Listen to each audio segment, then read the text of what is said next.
အောက်ကနေကနေဝင်မယ်ကျွန်တော်ဒီလိုတွေးထားရပါတော့အဲ့တော့ဒီ adjustment ဒီမှာဒီနားမှာရှိတယ်နော်အဲ့တော့ adjustment ကိုစားပြီးမှဝင်မယ်ဆိုတော့ဒီမှာဒါဒီငါ5 minute ရဲ့ကျွန်တော်တို့ gap လေးနော် gap လေးကျွန်တော်တို့ရှာလိုက်အောင်အရင်ဆုံး adjustment ဆွဲထားရင်ထားလိုက်နော် oh sorry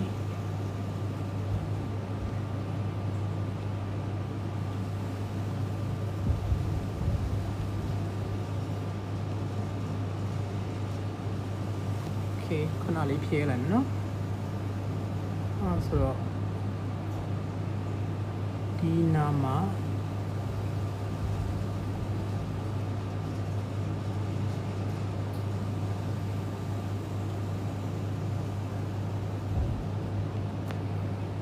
โอเคဒီနာမှာပေါ့နော်ဒါဒီ5 minute ရဲ့ gap လေးပါနော်5 minute gap လေးအောက်မှာတော့ order block ရှိတယ်အဲ့ဆိုသူ order block ထိလာနိုင်တယ်เนาะကျွန်တော်တို့ gap ကိုပဲဆွဲထားမယ်ထုံးတန် gap ကိုပဲဆွဲပြရဆိုတော့เนาะအဲ့ခုရှိမယ်ပြီးတော့ဘာရှိမလဲဆိုတော့ကျွန်တော် gap လေးလိုက်ရှာပြီးဆွဲရမယ်ဆင်းမယ်မရှိတော့ဘူး gap တွေကုန်ပြီ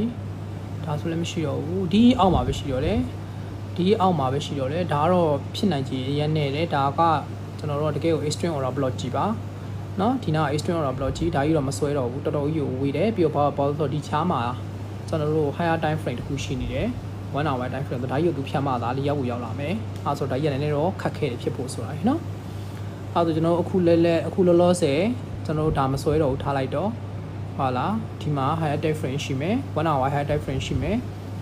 ကျွန်တော်ဆက်ပြီးတော့ဆွဲစရာဘာရှိအောင်မလဲမရှိတော့ဘူးโอเค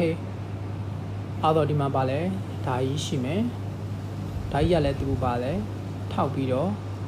တက်သွားပြီเนาะဒီနားလေးကလည်းထောက်ပြီးတော့တက်သွားပြီမရှိတော့ဘူး order block ထိတောင်းလာစားတယ်เนาะဒီ order block ထိတောင်းလာစားသွားတယ်တက်သွားပြီဝိုင်းတက်သွားပြီဆိုတော့အခုကလောလောတယ်ပြဿနာလေကျွန်တော်တို့9မိနစ်မှကြည့်တော့ဒီမှာကြည့်လိုက်စတွေ့နော်9မိနစ်မှာဟောဒီမှာအကြီး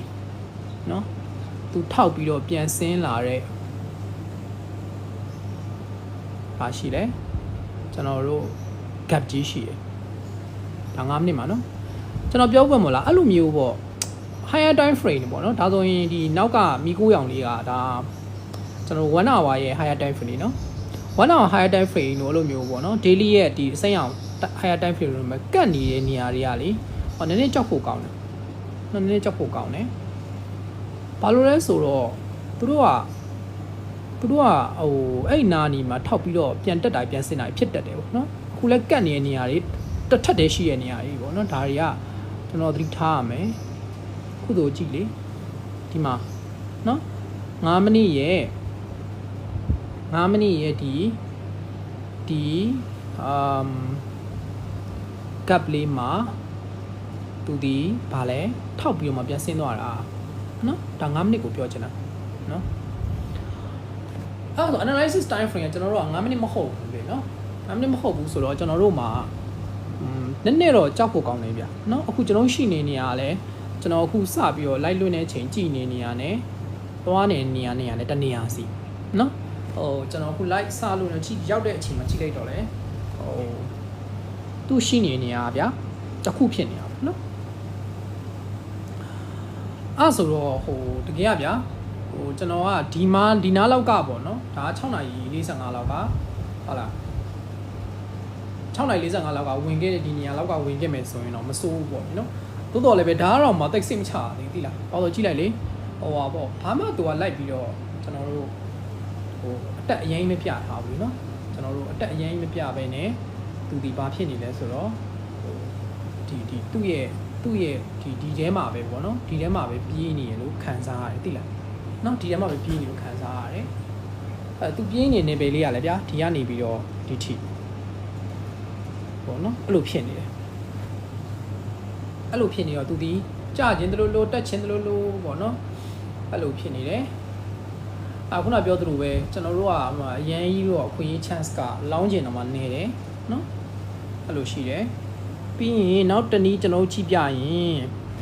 ကျွန်တော်တို့ကဒီမှာကသူကဟုတ်လား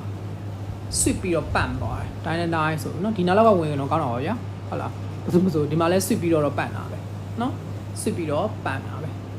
ပတ်တဲ့နေရာမှာတော့ဒီပတ်ပြီးတော့မှသူဒီမှာ breakout structure မဖြစ်ဘဲနဲ့ပြန်ကျလာတာเนาะဆိုတော့ဒီမှာဝင်ခဲ့တဲ့ကောင်တွေလူတွေကအကုန်လုံးထိတာပေါ့เนาะဟုတ်လားအကုန်လုံးသူတို့နည်းနည်းကြောက်နေတာပေါ့เนาะဒီနားထိရောက်ခဲ့တာဟုတ်เนาะ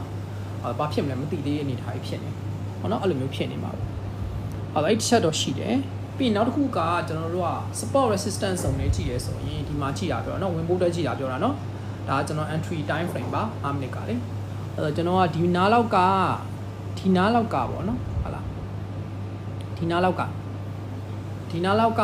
တော့ဟုတ်လားဒီအောက်နားလောက်ထိဒါဒီsupport ဖြစ်မယ်အပေါ်ဒီနားဒီ resistance